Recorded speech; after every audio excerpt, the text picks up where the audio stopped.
issue. I remember very clearly this moment when I realized that the more impossible the dream is, the more opportunity there is for the Lord to show up and do what only He can do.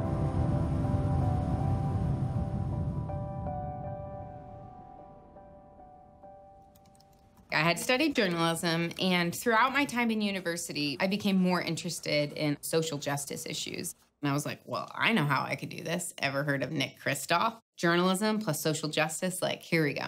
So it turns out when you're 22 and you've never really traveled and you've never really had a real job in journalism, the New York Times is very less than interested in hiring you to travel around the globe and tell these stories.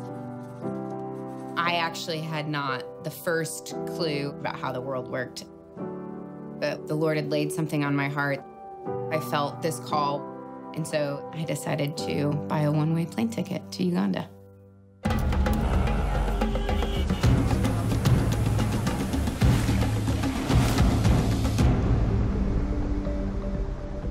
I got connected to Cornerstone Leadership Academy, this incredible 2-year college prep program for the brightest young women in the country, where they had come from and what they had overcome to just be sitting here at this high school just humbled and challenged me. These young women were facing this 9-month gap between high school and university.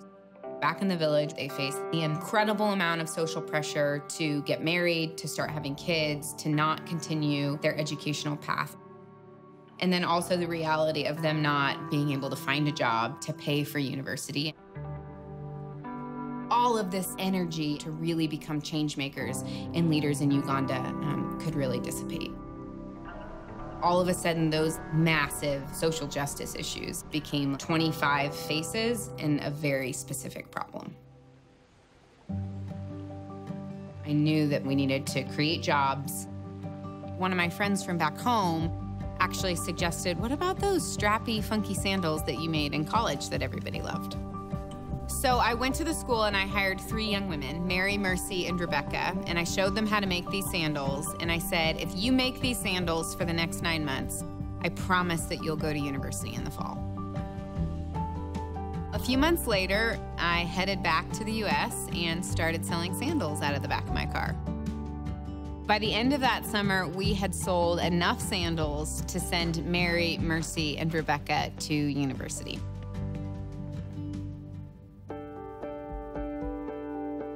Several years ago, we were 3 women in a patch of grass making sandals underneath a mango tree, and today we're the largest footwear producer in Uganda.